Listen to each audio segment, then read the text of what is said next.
Boa noite. Boa noite. Abra sua Bíblia comigo em Romanos capítulo 1. Esta é uma mensagem que divide o meu ministério em duas partes e eu espero que seja bênção na sua vida. Onde quer que Deus me leve por esse Brasil, eu tenho pregado esta mensagem porque ela foi e é uma bênção na minha vida. Eu preguei na Fiel essa mensagem há uns 5 anos atrás e uma pessoa foi muito abençoada e ligou para mim e falou: eu queria te agradecer, eu acabei de ouvir a sua mensagem, eu ouço ela, sempre que eu estou desanimado eu escuto essa mensagem e eu queria te agradecer por pregar essa mensagem na Fiel, pela Fiel por postar isso, deixar à disposição da gente na internet. E daí isso aí estava sendo pelo Facebook, aquele inbox, né? E daí eu estava, eu disse para esse irmão: olha, obrigado pela sua palavra de encorajamento, porque eu estou passando um momento tão difícil e a sua palavra veio num momento muito oportuno, encorajar a minha fé, e ore por mim. Daí esse irmãozinho do outro lado escreveu logo, imediatamente, ele escreveu assim: o quê? Você está desanimado? Escute seu próprio sermão. Romanos capítulo 1, começando no versículo 13. Quero que vocês saibam, irmãos, que muitas vezes planejei visitá-los, mas fui impedido de fazê-lo até agora. Meu propósito é colher algum fruto entre vocês, assim como tenho colhido entre os demais gentios. Sou devedor tanto a gregos como a bárbaros, tanto a sábios como a ignorantes. Por isso, estou disposto a pregar o Evangelho também a vocês que estão em Roma. Não me envergonho do Evangelho, porque é o poder de Deus para a salvação de todo aquele que crê, primeiro do judeu, depois do grego, porque no Evangelho é revelada a justiça de Deus, uma justiça que do princípio ao fim é pela fé, como está escrito: o justo viverá pela fé. Portanto, a ira de Deus é revelada do céu contra toda impiedade e injustiça dos homens, que suprimem a verdade pela injustiça. Pois o que de Deus se pode conhecer é manifesto entre eles, porque Deus lhes manifestou. Pois desde a criação do mundo, os atributos invisíveis de Deus, seu eterno poder e a sua natureza divina, têm sido vistos claramente, sendo compreendidos por meio das coisas criadas, de forma que tais homens são indesculpáveis, porque, tendo conhecido a Deus, não o glorificaram como Deus, nem lhe deram graças, mas os seus pensamentos tornaram-se fúteis e os seus corações insensatos se obscureceram. Dizendo-se sábios, tornaram-se loucos, e trocaram a glória do Deus imortal por imagens feitas segundo a semelhança do homem mortal, bem como de pássaros, quadrúpedes e répteis. Por isso Deus os entregou à impureza sexual, segundo os desejos pecaminosos dos seus corações, para a degradação dos seus corpos entre si. Trocaram a verdade de Deus pela mentira, e adoraram e serviram as coisas e seres criados em lugar do Criador, que é bendito para sempre. Amém. Por causa disso, Deus os entregou a paixões vergonhosas. Até suas mulheres trocaram suas relações sexuais naturais por outras contrárias à natureza. Da mesma forma, os homens também abandonaram as relações naturais com as mulheres e se inflamaram em paixões uns pelos outros. Começaram a cometer atos indecentes, homens com homens, e receberam em si mesmos o castigo merecido pela sua perversão. Além do mais, visto que desprezaram o conhecimento de Deus, Deus, os entregou a uma disposição mental reprovável, para praticarem o que não deviam. Tornaram-se cheios de toda sorte de injustiça, maldade, ganância e depravação. E aí o apóstolo Paulo continua uma lista de muitos pecados comuns nos nossos dias, comuns entre os homens.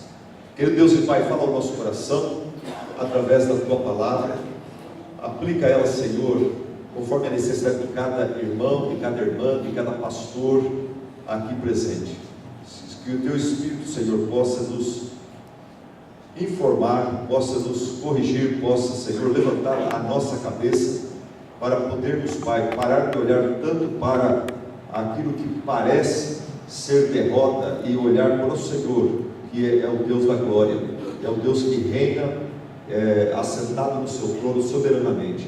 A Ti seja toda honra e glória, Senhor. É o que nós clamamos em nome de Jesus. Amém. Amém.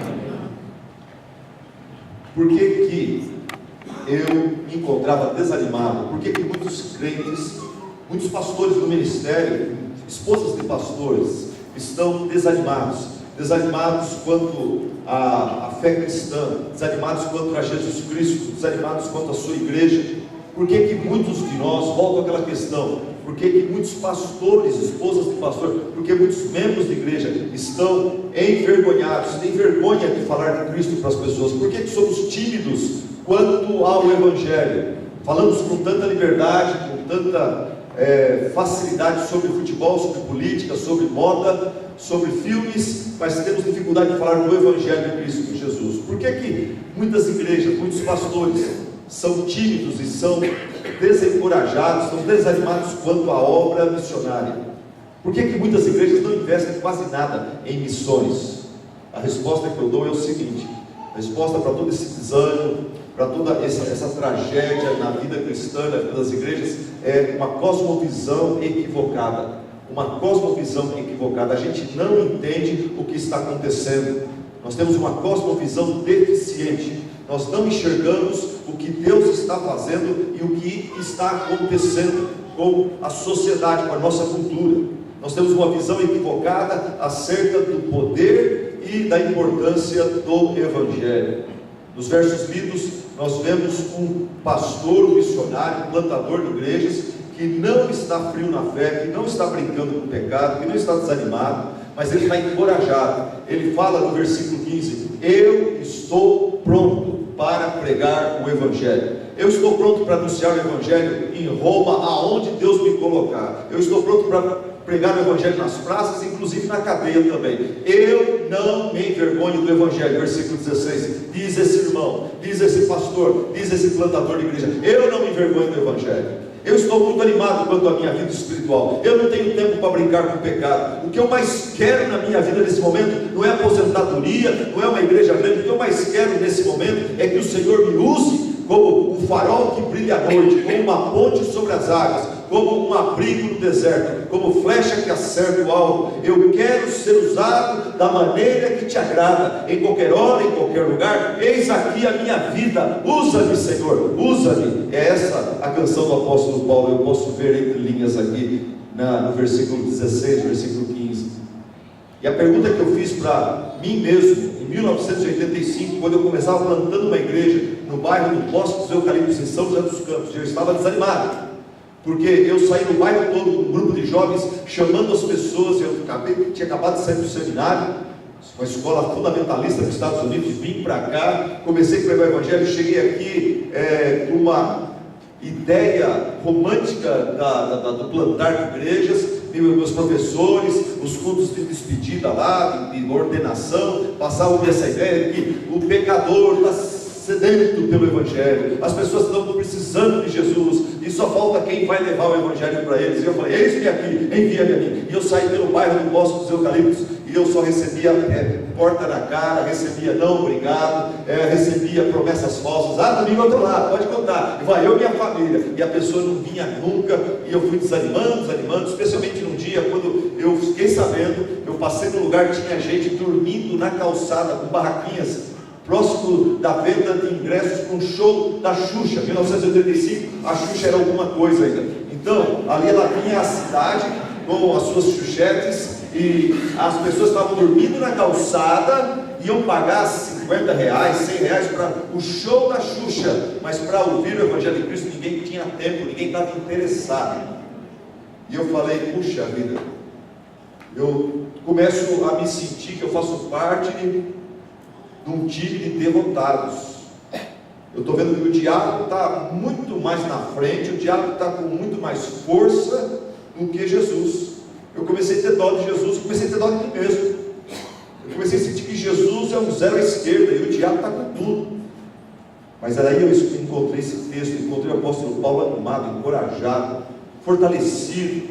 Quando eu quero pregar, se Deus me der a oportunidade, eu vou pregar lá em Roma, eu estou pregando aqui, vou pregar lá, eu estou animado com Cristo, animado com o Evangelho. Qual o segredo desse homem? É essa pergunta que eu fiz. E a palavra de Deus me respondeu: que Paulo, ele sabia de algumas coisas que eu não sabia. Paulo, ele tinha entendido algumas coisas que eu não entendia. Paulo entendeu que o Evangelho, em primeiro lugar, entendeu que o Evangelho é uma mensagem poderosa, transformadora. Versículo 16, ele fala: não me envergonhe do Evangelho. Por quê? Porque o Evangelho não é fraco. O Evangelho não é uma mensagem fraca, boba, fútil, uma mensagem utópica. O Evangelho é poder de Deus. Eu era um pobre, miserável, pecador, eu odiava Cristo. O Evangelho me transformou de um blasfemo, de um perseguidor, de um adorador. Transformou Zaqueu, um materialista, um ganancioso, num crente fiel a Jesus Cristo. Transformou a mulher samaritana numa adúltera, numa mulher pura, santa, numa adoradora. O Evangelho é poder. A mensagem do Evangelho é poderosa. Depois o apóstolo Paulo também, ele descobriu e ele sabia, tinha consciência de que através do Evangelho, através da pregação do Evangelho, Deus revela a sua justiça, sua salvação. Foi o que Martinho Lutero descobriu também no versículo 17. Visto que a justiça de Deus se revela no Evangelho. Não é que através do Evangelho se revela a condenação para nós pecadores, não, mas é a justificação de Deus. Vem através da pregação do Evangelho. Como que é isso? Através da pregação do Evangelho, o Espírito Santo, ele usa essa mensagem poderosa, abençoadora, para trazer convicção do pecado na vida do pecador, para trazer a ele arrependimento, regeneração, justificação dos seus pecados, salvação completa. O Evangelho é essa mensagem que pode ser codificada, que pode ser explicada. Nós vamos falar mais sobre isso amanhã. Eu vou passar para você, sugerir para você uma ideia de você ensinar sua igreja por 2 meses e 3 meses que for, a todos os membros da sua igreja. Ninguém ser membro da sua igreja se não souber falar o que é o Evangelho em 1 minuto. Esse é um desafio que eu recebi. Vou falar sobre isso amanhã. Estou passando para a minha igreja também. Ninguém se torna membro da minha igreja se conseguir falar. Não precisa falar em público não, mas pelo menos mano a mano, um a um, os pastores pelo menos, falar para nós. Fala para mim o que você entende que é o Evangelho. A pessoa tem que saber explicar. Se a pessoa não sabe isso, ele não pode dizer que ele é cristão, que ele é evangélico. Tem que compreender. Mas o Evangelho é uma mensagem simples. Vamos falar sobre isso amanhã. Mas o Evangelho é essa mensagem que pode ser codificada, entendida, aprendida, memorizada, repetida, falada, pregada. Mas ela é poder também. Pastor, você sabe disso. Você está pregando a mensagem do Evangelho e está lá o Faustão, no mesmo horário, disputando com você, e aquele membro, aquela pessoa é trazido para ouvir você naquela pequena igreja de um bairro simples da sua cidade, e ali Deus transforma aquele homem através dessa pregação do Evangelho, sem apelação, sem você forçar a barra. Você vê, de repente, o Espírito Santo transforma esse camarada. Ele é um pai ruim, um marido ausente, ele é um irresponsável. De repente ele é transformado, ele se transforma no mover de Cristo, e ele começa a corrigir os seus atos. E esse é o Evangelho. O Evangelho é o poder de Deus, é o poder de Deus. O apóstolo Paulo estava convencido disso. Em terceiro lugar, o apóstolo, ele tinha uma visão bíblica, uma cosmovisão bíblica do que está acontecendo com a raça humana, com o relacionamento de tudo que está acontecendo aqui em Deus e sua soberania, e Satanás e suas ações. O apóstolo Paulo, no versículo 18, ele resume a sua cosmovisão de uma forma bem curta e bem objetiva. Ele fala assim: os homens hoje estão debaixo da ira de Deus. Versículo 18, ele fala isso. Que os homens hoje estão debaixo da ira de Deus, a ira de Deus, o julgamento de Deus. Vamos tentar entender essa verdade bíblica aqui. Os homens hoje estão debaixo da ira de Deus.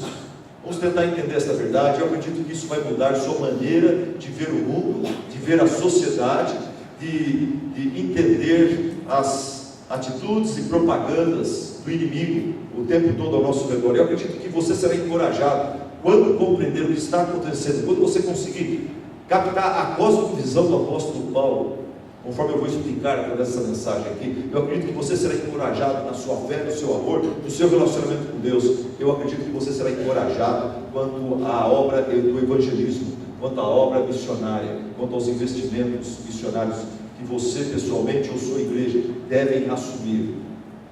Vamos lá. Primeiro ponto dessa mensagem é: a ira de Deus já está aqui. A ira de Deus já está aqui.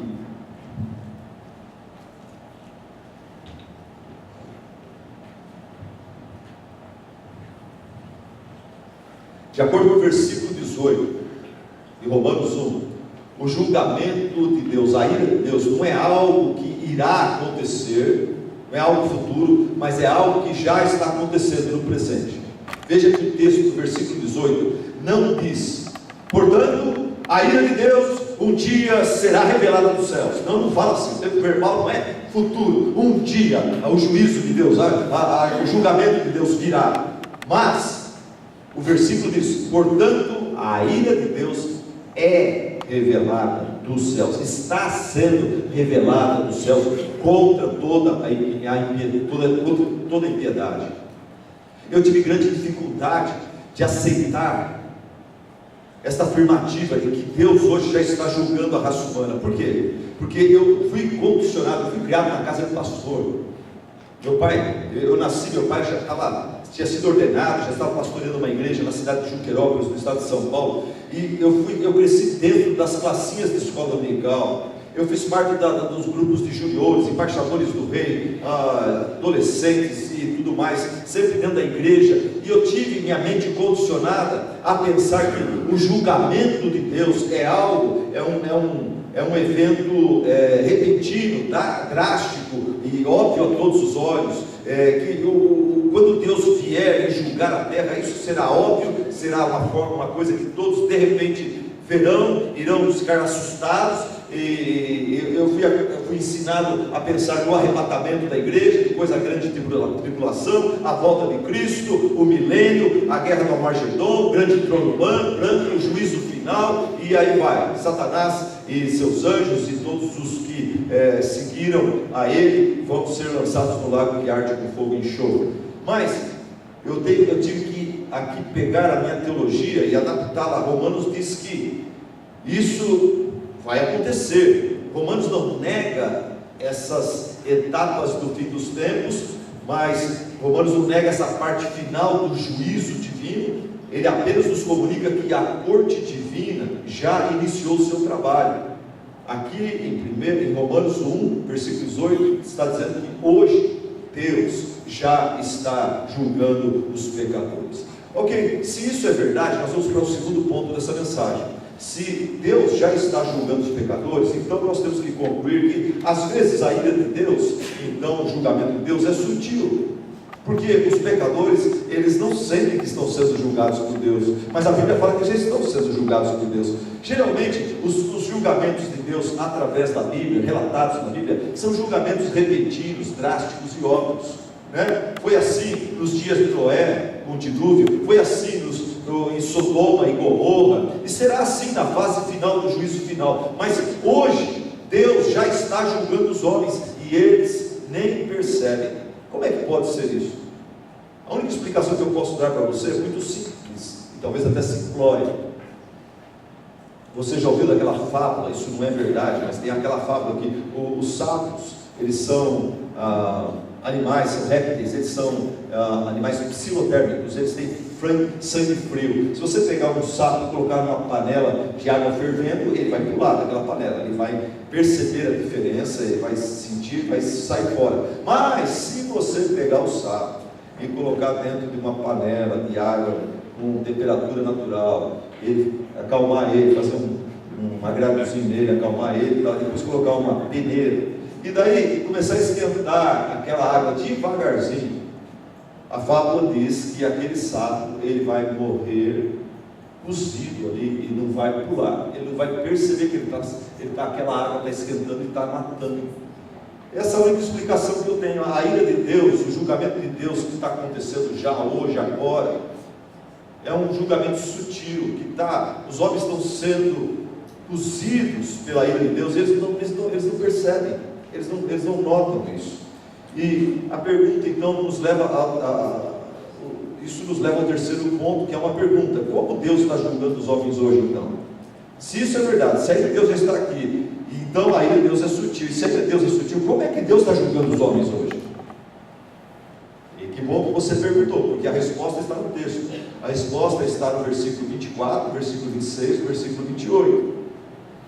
A resposta está nesses 3 versículos, começam com a frase: e Deus entregou os homens. Isso é passado, Deus já fez isso. Então os homens estão hoje, debaixo da Deus, estão entregues a alguma coisa. Essa expressão, no versículo 24, 26 e 28, e Deus entregou os homens. Esta expressão, disse meu professor na faculdade, ele falou que essa expressão traz consigo a ideia de um barco, que para a sua própria proteção, ao fim do dia, o pescador chega e ele tira as tralhas dentro do barco e junto ao cais, ele amarra o barco, para o barco não vagar para alto mar e ser destruído. Então aquele pescador pega o barco, tira suas tralhas, ele amarra o barco a um das estacas que tem que segura o cais, e ele vai para casa descansar, dormir, ver sua família. Mas o barco não gosta daquela proteção, o barco não gosta daquela prisão. Para ele, aquilo que o pescador faz a fim de protegê-lo, para ele aquilo lá é uma prisão. E ele começa a fazer força, ele quer liberdade, ele não quer esse tipo de domínio. E ele começa a achar ruim com o pescador. E ele vai puxando, e lá para as altas horas da madrugada, ele consegue soltar-se.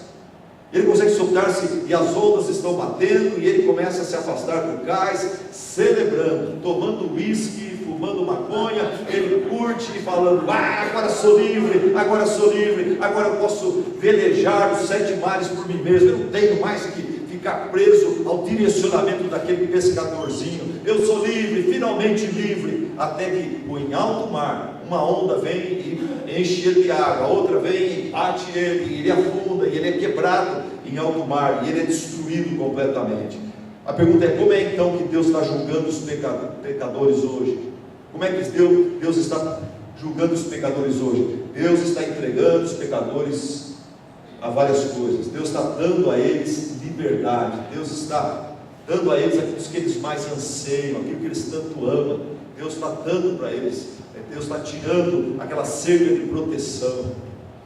A melhor ilustração que eu posso dar para você quanto a isso é a história do menininho que vivia numa família muito pobre. Esse menininho, ele tinha 2 irmãos, 3 irmãos, e a família vivia com muito pouco, e comiam sempre arroz, feijão, um pouquinho de mistura, e sobremesa era só no domingo. Sobremesa era um presente, era uma coisa para a família celebrar no domingo, e a mãe gostava de fazer aos domingos, e era muito contado, era o tal pudim de leite condensado. Só que aquele garoto, ele descobriu que o pudim é uma delícia, mas o mais gostoso ainda é você pegar o lata de leite condensado na geladeira e dar uma bolada, né? Beber direto, não é cheirar, é pôr na veia logo, né? E ele começou a fazer isso. O primeiro dia foi um golinho, daí ele gostou bastante, mas sabia que isso não era uma coisa errada, sua consciência o feria, mas ele voltava cada 2, 3 horas, ele voltava lá e dava uma zipada naquela latinha de leite condensado. E a mãe logo percebeu, quando ela foi preparar a sobremesa do domingo, não tinha leite condensado suficiente, ela percebeu, foi lá, viu aquela marquinha digital dos lábios, né? E falou: ele deve ser um dos 3. Quem que é? Chamou os 3 filhos, 4 filhos, e apertou todo mundo negou, ninguém não é ninguém e tal. Daí ela ficou à espreita, esperando o criminoso chegar. E ela ficou lá passando roupa e olhando. De repente o safadinho vem e abre a geladeira, ela vai devagarzinho, e não dá outra, ele pega a latinha e pega e coloca lá e sai correndo. Ela chama a atenção dele, dá um sermão nele, não adianta nada, porque ele continua, o vício pegou ele. E daqui a pouco ela dá uma surra nele, e ela dá uma surra de mãe, aquela surra mais com amor, mas daí ela vê que não adianta, ele continua furtando leite condensado, ele continua atacando a geladeira, e daí ela dá uma surra muito forte, daquelas surras que quando a mãe dá, a mãe chora junto com a criança, e ela chorou junto com ele, e adiantou? Não. Ela falou: eu vou matar seu disciplinado outra vez. Daí ela decide jogar esse problema na mão do pai. Ela decide jogar esse problema na mão do marido dela. E o marido dela escuta a história e fala: pode deixar, eu vou cuidar disso daí. Ela falou: e bem, o pior é que eu estou descobrindo que ele está ultimamente, ele não vai mais durante o dia, ele vai à noite. Ele espera todo mundo dormir e ele ataca a geladeira à noite. E aí eu não sei o que fazer mais, mas não, pode deixar que eu faço, pode deixar que eu cuide. E o marido não foi dormir naquela noite, o marido ficou lendo, estava quase caindo no sono. Ele escutou o menino descer da cama. O menino foi andando e ele foi atrás. O menino não acendia a luz nenhuma para não chamar atenção. Chegou lá, o menino abriu aquela geladeirona velha assim, abriu a geladeirona, a luz da geladeira iluminou o seu perfil e o pai estava atrás. Quando o menino pegou a latinha de leite condensado e levantou e ia tomar, o pai acendeu a luz da cozinha. Pá! E o menino...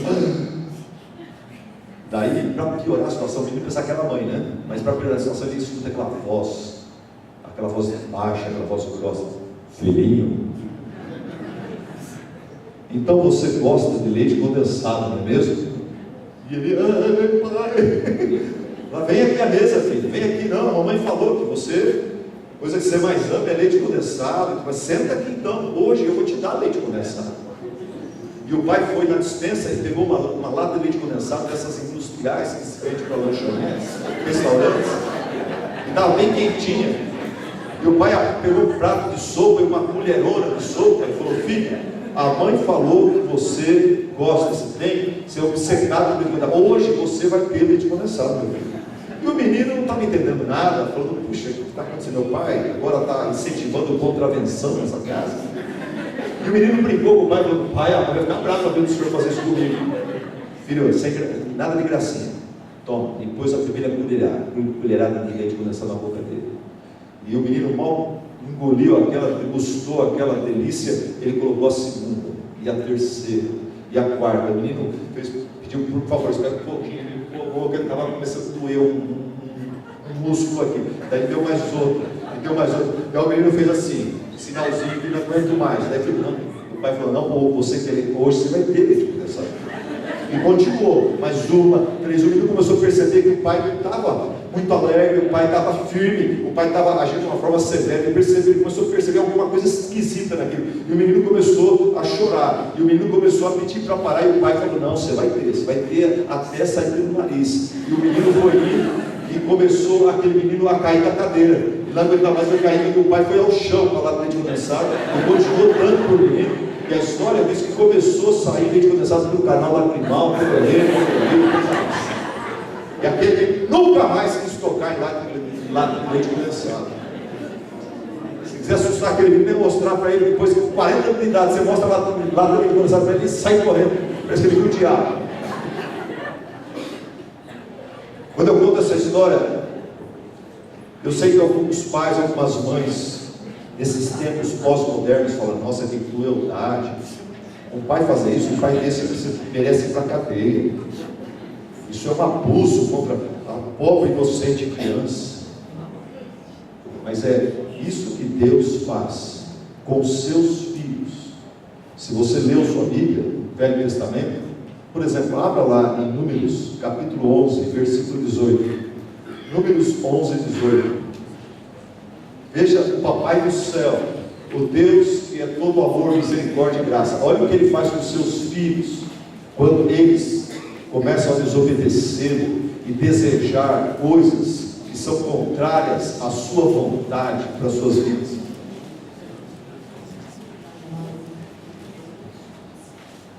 Quando o povo de Deus começa a murmurar contra a vontade, contra a providência de Deus. Talvez tenha um pastor aqui hoje murmurando contra Deus, porque não está contente aonde Deus está te colocando. Você não está pedindo ajuda, você não está chorando, pedindo capacitação, você não está talvez orando para Deus no tempo dele abrir um outro ministério, mas você está reclamando, você está murmurando.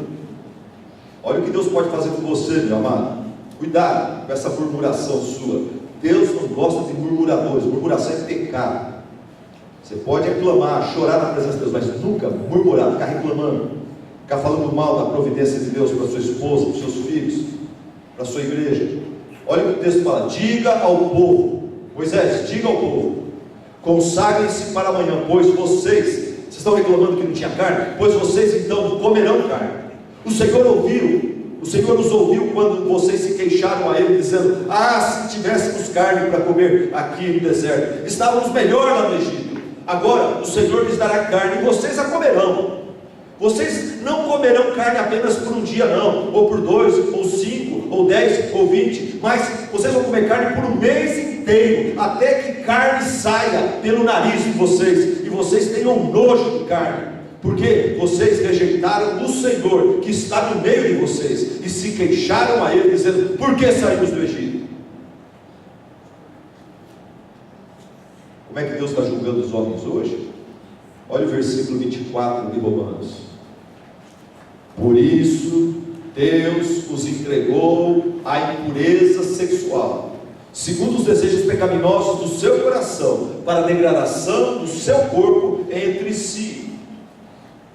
Aqui Deus olha para o ser humano, olha para a raça humana e fala: vocês gostam? Vocês querem imundícia? Vocês querem imoralidade, impureza sexual? Vocês querem adultério? Vocês querem fornicação? Vocês querem curtir sexo fora do casamento? Eu vou dar isso para vocês, e vocês vão ter isso à vontade. Eu não vou mais protegê-los dessas coisas, eu vou entregar a vocês. Vocês vão ter isso à vontade, dentro de casa, fora de casa. Vocês vão ter isso na internet, na televisão, vão ter na rua, no trabalho, na escola. Vocês vão ter isso em todo lugar. Irmãos, a marca de uma sociedade pagã é a exaltação e a normalização daquilo que é imoral. Essa também é a marca de uma civilização em decadência. Hoje, aquilo que era vício tornou-se virtude. Veja como a mídia, veja como a nossa mídia exalta a música funk brasileira. O que a música funk brasileira promove? Ela promove a ostentação, ela promove a imoralidade sexual, a orgia, a violência urbana, o uso de drogas. E a nossa mídia trata isso como parte da nossa cultura, é coisa que ninguém pode falar contra. É bonito, você não gosta, mas tem que respeitar.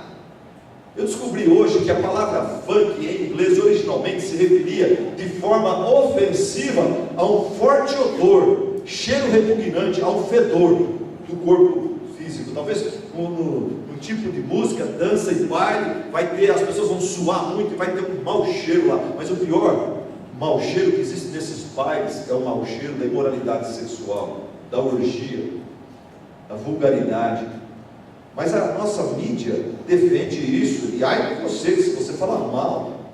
É igual o nosso prefeito, o prefeito de São Paulo lá, ele arriscou pintar as paredes que estavam horrivelmente pintadas, e o pessoal: não, isso é arte, não pode, que coisa mais feia, aquelas pinturas, tudo descascando, tudo velho, e não, tem que respeitar, você tem que ter mente aberta, isso é cultura. Para mim isso é mau gosto, é relaxo, é sinal de sociedade que está em decadência. Um artigo na revista Veja, há um tempo atrás, o nome do artigo era: hoje no Brasil é proibido proibir. E é verdade. A pessoa falou assim, o articulista falou assim, que palavrões, malícia, traição, infidelidade e malandragem especialmente é visto hoje no Brasil como algo aceitável, engraçado e admirável. Tanto é que nos programas humorísticos todas essas coisas são retratadas. A corrupção é retratada, e o brasileiro ri e deixa passar batido, vai se acostumando. Quando o diabo consegue fazer você rir de algum pecado, pronto, ele já te ganhou. Você já não vai ter mais moral para pegar pesado contra aquele pecado, para falar, você já perdeu a sua resistência contra aquilo. Até um tempo atrás, pornografia era caso de polícia. Hoje é coisa comum, é entretenimento para adultos. Começou a vir um homem na minha igreja, ele mexia com pornografia e jogatina, e ele queria trazer a família, mas ele não pode expor. As pessoas começam a perguntar: e aí, seu nome? Onde você mora? Que bairro? O que você faz? Aí ele não sabia. Ele falou: eu trabalho com entretenimento para tudo. Carrão, tal, restaurante. O camarada socialmente é visto como bacana. Mas a palavra de Deus diz o que lá em Isaías 5:20? Lá em Isaías 5:20 a palavra diz assim: ai dos que ao mal chamam de bem e ao bem mal, que chamam as trevas de luz e a luz de trevas. Gente, existe algo muito errado com toda essa imoralidade que é rampante no nosso Brasil. 1 Coríntios capítulo 6, versículo 18, fala assim, lá no versículo 26, fala: por causa disso Deus os entregou a paixões vergonhosas. Lá em 1 Coríntios 6, 18 fala: fugir da imoralidade sexual. Todo tipo de pecado que o homem cometer é fora do corpo, mas o pecado da imoralidade sexual é contra o seu próprio corpo.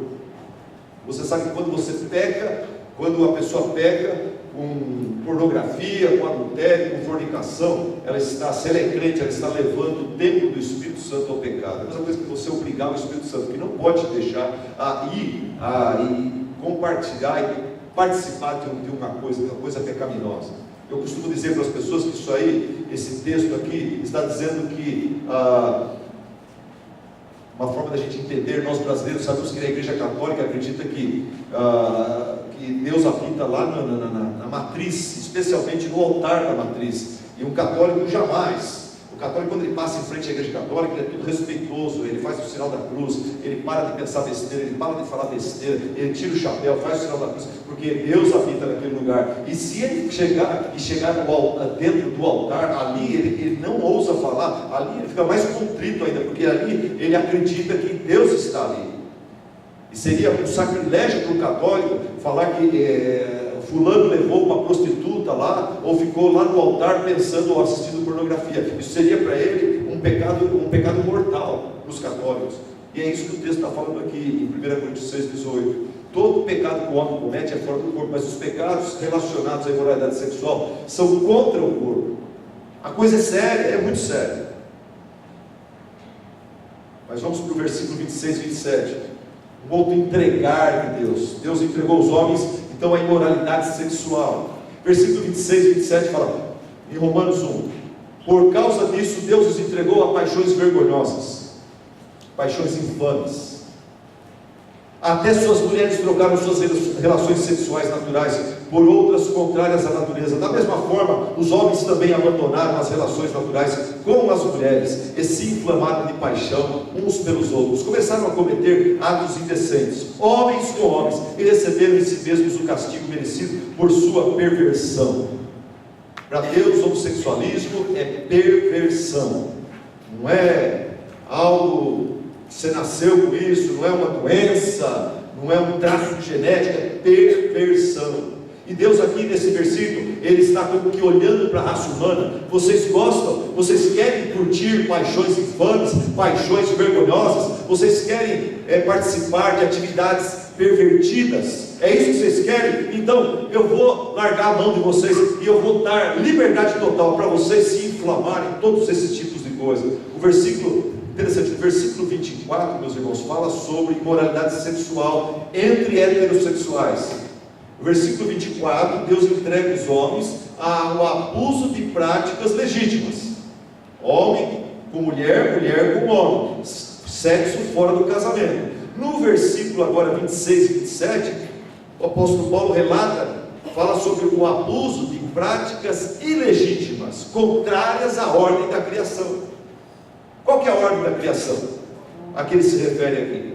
Primeiro é que Deus é o autor da identidade sexual, está lá em Gênesis, masculino e feminino. Deus criou Adão e Eva, e nos últimos 6, 7 mil anos da existência desse mundo, não sei quantos mil anos tem, talvez pode ser um pouco mais, mas nos últimos 6 mil anos, pelo menos, as parteiras do mundo inteiro, os ginecologistas do mundo inteiro, quando nasce, ajuda a tirar uma criança do ventre da mãe, eles pegam a criança, eles dão uma olhada e eles falam, é homem ou é mulher. Eles nunca ficam assim, esse daqui eu não sei, vou fazer um estudo. Raramente acontece casos de crianças que nascem com uma atrofia, nascem com um problema. Daí a medicina hoje, graças a Deus, ela tem como consertar, tem como ajudar aquilo lá. Essa ideia de gênero, filosofia de gênero, gente, deixa eu falar uma coisa curta e grossa sobre isso. Os fatos e não uma ideologia é que determinam a realidade. Você quer saber qual a sua realidade como ser humano, se você é homem ou mulher? Então você tem que ir para os fatos, não para a filosofia, não para a ideologia. Os fatos e não a ideologia determinam a realidade. A sexualidade humana é um traço binário, biológico, objetivo. É científico o negócio. É XY ou XX. Não tem outra coisa.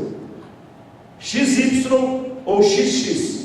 Essas são as marcas genéticas de ordem e saúde, e não de desordem e doença. Um ser humano normal é concebido no sexo masculino ou feminino. E já faz muitas décadas que a psiquiatria trata de pessoas que têm um desvio, um problema na mente. Elas precisam ser tratadas mentalmente, porque elas são homens e se acham mulheres. Elas são mulheres e se acham homens. Mas daí tem até um nome para esse distúrbio. Mas hoje estão querendo apagar tudo isso das últimas décadas e falar algo diferente. Mas a primeira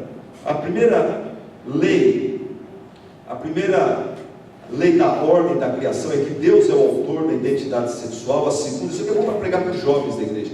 Deus é o autor da identidade sexual, Ele só fez masculino e feminino. Deus é o autor da intimidade sexual. Foi Ele quem permitiu e incentivou Adão e Eva a se tornarem uma só carne. Então Deus é o autor da sexualidade dentro do casamento. Depois, em terceiro lugar, Deus é que determinou que toda atividade sexual deve acontecer dentro do casamento e somente dentro do casamento. Isso é claro em Gênesis 2:24. Lá fala que antes dos dois se tornarem uma só carne, união sexual, o homem deve primeiro deixar pai e mãe. E depois ele tem que se casar, tem que unir-se à sua esposa, ele tem que assumir um compromisso oficial diante da sua cultura, da sua sociedade, diante de Deus. E depois ele se torna uma só carne. Primeiro ele tem que ter condições de montar sua própria casa, deixar papai e mamãe. Então agora ele se autossustentar, daí ele se une à sua mulher, assume um compromisso de amor ágape diante de Deus, ele assume esse compromisso com a sua mulher. E daí então vem o unir-se bem, o tornar-se uma só carne. Alguém disse sobre o homossexualismo, que o homossexualismo há muitos anos atrás era proibido, era caso de polícia. Depois ficou permitido, tolerado, agora está sendo incentivado, e eu quero morrer antes que seja compulsório. Eu estava na faculdade, lá nos Estados Unidos, na escola fundada pelo aquele pastor fundamentalista Tim LaHaye, era chamado Christian Heritage College, e passou lá o pastor Jerry Falwell, da Liberty University. E o pastor Jerry Falwell, naquele tempo, ele estava batendo pesado contra o movimento homossexual. Só deixa eu falar uma palavra aqui. Há uma grande diferença entre pessoa que tem uma luta contra questão homossexual, na questão homossexual, e a pessoa que quer dizer assim, existe uma diferença entre a palavra homossexual e homossexualismo. Nós ajudamos todo mundo que está lutando contra tentações na área homossexual, mas nós batemos pesado contra o homossexualismo. O homossexualismo já é uma doutrina, é uma teoria, já é uma bandeira, certo? Então a gente bate pesado contra o homossexualismo, e nós evangelizamos, amamos os outros, aqueles que estão no homossexualismo, mas querem sair disso aí, tem problema, são homossexuais e querem sair, querem deixar, tem tendências nessa área. Ok, mas vamos lá. Naquele tempo da minha faculdade lá, o pastor Jerry Falwell apareceu na nossa escola pregando para os alunos. Tinham acabado de estourar a questão da AIDS, e o pastor Jerry Falwell, ele era muito inflamado e dogmático, e ele começou a pregar que a AIDS era o julgamento de Deus contra os homossexuais. A AIDS era o julgamento de Deus contra os homossexuais. Mas na semana seguinte, um pastor mais ponderado falou o seguinte, eu não sei se eu posso afirmar categoricamente que a AIDS é o julgamento de Deus contra os homossexuais, mas uma coisa é certa, ele falou, eu posso afirmar categoricamente que a maneira de Deus julgar a impureza sexual, tanto entre os héteros quanto entre os homossexuais, é dando-lhes mais e mais e mais. Vocês querem imoralidade sexual? Vocês querem sair fora do casamento? Vocês querem ter sexo antes do casamento? Sexo pré-nupcial, sexo fora, extraconjugal, conjugal, vocês querem essas coisas? Deus fala, vocês vão ter, pode ir, vai lá, se estoura nisso daí. E para o homossexual, ele fala, vocês querem homossexualismo? Vocês vão ter também, eu não vou mais falar mais nada, vai lá, eu vou liberar, vocês vão ter liberdade para curtir isso, vocês vão ficar até famosos por causa disso.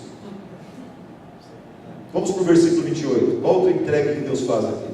Versículo 28 fala, além do mais, visto que desprezaram o conhecimento de Deus, Ele os entregou uma disposição mental reprovável, para praticarem o que não deviam. Deus entregou os homens, nessa última instância aqui, a uma disposição mental reprovável. O que significa isso? Anota aí. Disposição mental reprovável é igual mente incapaz de estabelecer distinções morais. Uma mente incapaz de saber o que é certo e o que é errado, de ver o que é certo e o que é errado. Um grande exemplo que eu tenho disso é a afinada mãe do Brasil, chamada Hebe Camargo. Lembra dela? A Hebe Camargo, um dos programas que eu assisti um pedaço, consegui assistir um pedaço. Ela estava entrevistando o padre Marcelo Rossi, que ele estava no auge. Ela tem aquele sofá, ela tinha aquele sofá, coitada, ela já não tem mais nada. Tem que deixar o sofá também, viu, irmão? Numa ponta do sofá estava o padre Marcelo Rossi, falando sobre suas missas, tão bem atendidas. E que bonito, um jovem, maravilhoso, como ela dizia, né?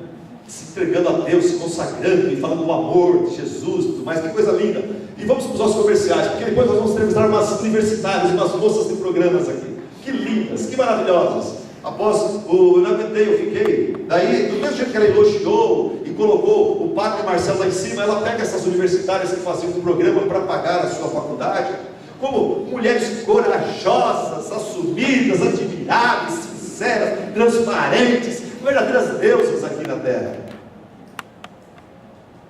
Daí eu falei, agora eu estou entendendo o que é uma disposição mental reprovável. É uma mente incapaz de estabelecer distinções morais. E o problema não é só da Hebe, o problema é de todo mundo que está assistindo e batendo palma. Como ela é maravilhosa, como ela é positiva, ela consegue ver o bonito em tudo, ela não é negativa, ela não faz julgamentos. Mas veja que absurdo, meus irmãos. A nossa sociedade foi entregue a uma mentalidade, a uma mente incapaz de estabelecer distinções morais, uma disposição mental reprovável. E você vê isso o tempo todo. Por exemplo, o mesmo homem, a mesma sociedade que condena a violência urbana, promove filmes que exaltam e ensinam a violência, ensinam nossos jovens como torturar e como é gostoso ter aventuras fora da lei e quebrar isso, destruir aquilo, e roubar, e matar, e furtar. A mesma sociedade que prega a paz social promove a destruição da família, o divórcio fácil. A mesma sociedade que defende a fauna promove o aborto. Não, sim, nós temos, como cristãos, nós temos que também defender os animais e a vida animal dentro do possível, mas em primeiro lugar e antes de tudo nós temos que promover a vida e defender as crianças desprotegidas de não serem mortas ali dentro do ventre das suas mães. A mesma sociedade que condena o estupro promove a pornografia. Sabe, quando a pornografia foi liberada na Austrália, marcar os próximos 10 anos, a pornografia foi liberada. Nos próximos 10 anos eles constataram que o índice de ataques contra as mulheres, estupros, cresceu naquele período de 10 anos 160%. Daí comparado com o Japão, onde a pornografia não foi liberada, ela era reprimida. O que aconteceu? No mesmo período de 10 anos, os ataques contra as mulheres cresceram no Japão apenas 49%, 50%. Onde a pornografia é liberada, os estupros eles triplicaram. Outro lugar, mas a sociedade não enxerga isso. Eles recusam ver os fatos. Por quê? Porque eles estão tomados por uma disposição mental reprovável, o castigo de Deus sobre a vida deles. Até mesmo o ex-ateu Luiz Felipe Pondé, não sei se ele realmente é um ex-ateu, mas ele se diz um ex-ateu, ele falou o seguinte, vamos usar a palavra de alguém que não é dos nossos arraiais. Luiz Felipe Pondé falou assim: quando o homem deixa de crer em Deus, de acreditar em Deus, ele começa a acreditar em qualquer bobagem. Isso é verdade. Quando o homem para de crer em Deus, ele perde o seu rumo, ele perde o seu norte, ele perde referência, não tem mais nada, tudo vira um caos, não tem mais referência. Então ele começa a acreditar em tudo quanto é bobagem, inclusive no evolucionismo. Vamos lá, vamos encerrando que a placa já se levantou. Essa placa vermelha veio. Interessante que esse irmão pediu perdão por levantar essa placa antes de eu entrar nesse auditório aqui.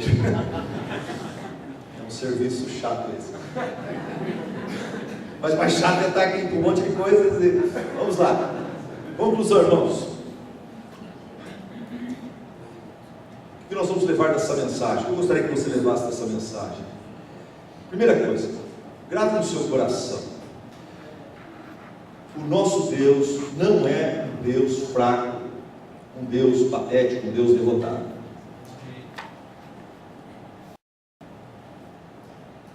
É assim que eu estava sentindo em relação a Deus, vendo Deus, por isso que eu estava desanimando. E talvez você está desanimado por causa disso, porque só a visão de Deus, ela está diminuindo. E você chegou nesse congresso aqui, adorando um Deus meio que perdedor, igual eles falam em inglês, um loser. Eu tinha um amigo que tinha um carro velho, e ele tinha tanta vergonha daquele carro, e ele não podia gastar dinheiro para comprar um carro melhor, mas ele estava apertado financeiramente. E ele falou, quando eu ia nas festas da igreja, todo mundo em carro novo, e eu entrava com o meu carro velho, né, estacionamento assim, escapamentos já barulhento, e eu entrava com vergonha, e parecia que, ele falou, quando eu fechava aquele carro, a porta não fechava direito, parecia que todos os outros carros estavam olhando para mim, falando assim, loser. E tem gente que está pregando sobre um Deus loser, sabe, está crendo e está servindo um Deus fraco, um Deus que está perdendo para o diabo. Não, coloque na sua cabeça, o nosso Deus não é um Deus fraco nem fracassado. A rebelião dos homens contra Deus é grande, é intensa. Você vê, você sente isso, porque você é pastor, você está numa igreja e você sente os ataques contra a igreja de Cristo. Mas saiba disso, o nosso Deus, Ele continua sentado no seu alto e sublime trono, governando soberanamente sobre todos os moradores da terra. Como disse Nabucodonosor, o seu domínio é um domínio eterno, o seu reino dura de geração em geração, todos os povos da terra são como nada diante dele, ele age como lhe agrada, ninguém é capaz de resistir à sua mão. E eu e você, às vezes nos assustamos quando nós vemos os sábios desse mundo, os filósofos, as celebridades da mídia, pisoteando as leis de Deus, zombando de Cristo e da sua igreja. Mas no Salmo 2, diante dessa conspiração, Davi fala que o Deus lá do seu trono, ele olha para os homens, pisoteando suas leis, se rebelando contra ele, dando um grito de revolução contra a autoridade dele, contra o seu Cristo. O que Deus faz? No versículo 2 lá do Salmo 2, o que Deus faz? Deus do seu trono, no versículo 4, Deus do seu trono, ele olha para essa revolução anti-Deus, anti-Cristo, anti-sua lei, anti-seu amor, sua graça, e Deus lá do seu trono, o que ele faz? Ele fica chorando, e ele procura um psiquiatra, e ele vai, e ele toma remédio faixa preta para dormir à noite. É isso? Não! O salmista fala no versículo 4, que do seu trono nos céus, o Senhor põe-se a rir e caçoar deles. Esse é o nosso Deus, Deus forte, Deus soberano, Deus todo-poderoso. Por que Deus ri? Por que Deus ri dos pecadores, nessa rebeldia e revolução contra Ele? Eu vou te explicar com uma história. A história fala de formigas que eram atacadas pelo elefante. Toda manhã o elefante indo beber água na fonte, ele passava pela casa, pela porta do formigueiro, ele amacetava a porta do formigueiro. E as formigas, de novo, matava várias delas, elas reconstruíam de novo a casa do formigueiro. No outro dia o elefante vinha, finalmente as formigas falaram, vamos acabar com esse inimigo. Nós não podemos acovardar, não podemos tolerar mais isso, vamos acabar com esse elefante. E elas se reuniram em vários exércitos, e elas decidiram o seguinte plano: elas iam ficar sobre a copa das árvores, e elas iam, no momento certo, o general ia gritar, e quando o elefante passasse de manhã, elas iam pular no pescoço dele, e iriam acabar com aquele homem, com aquele elefante. Você fica me apressando, não,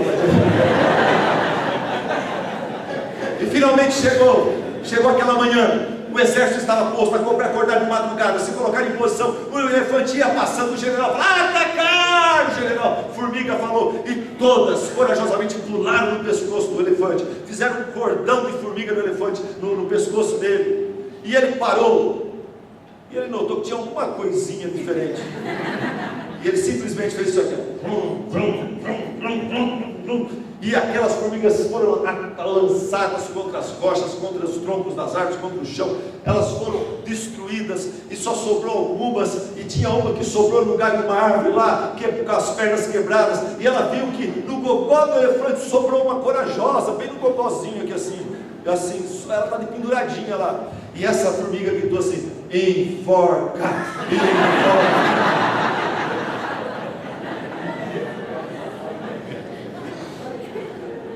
Por que a gente ri de uma formiguinha querendo enforcar um elefante?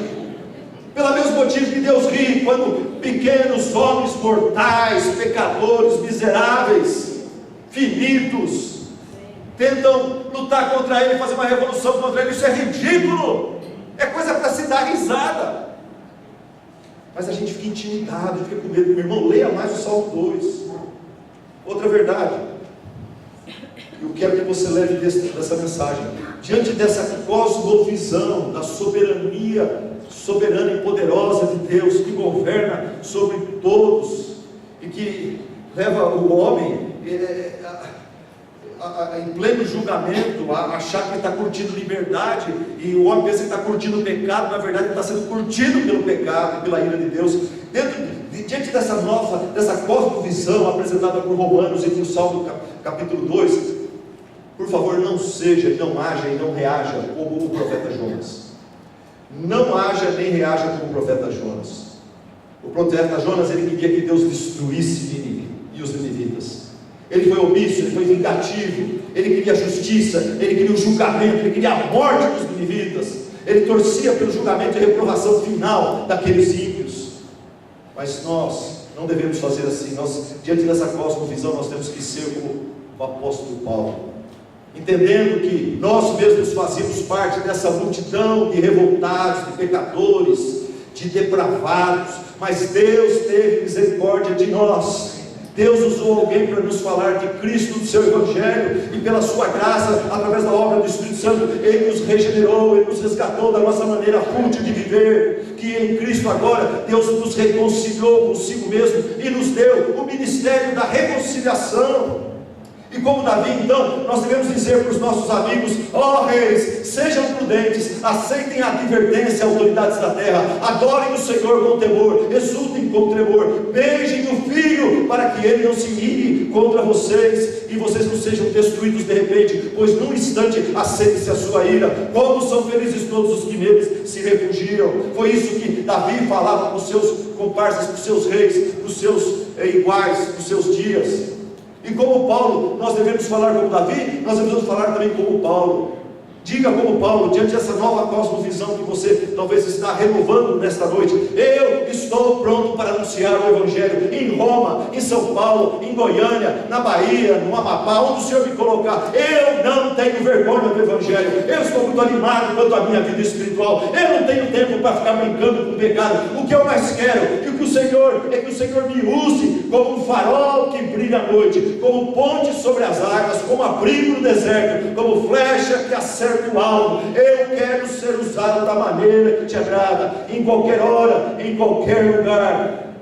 Usa-me, Senhor, aqui está a minha vida. Usa-me, ó Pai, usa-me, Senhor. E eu sei que eu enfrentarei obstáculos, eu sei que eu enfrentarei provações, eu sei que eu enfrentarei perseguições. Jesus enfrentou, o apóstolo Paulo enfrentou, os apóstolos enfrentaram, os fiéis têm enfrentado, eu vou enfrentar também, eu sei disso. Todavia, não me importo, nem considero a minha vida de valor algum para mim mesmo, se tão somente puder terminar a corrida e completar o ministério que o Senhor Jesus Cristo me confiou, e testemunhar o Evangelho da graça de Deus.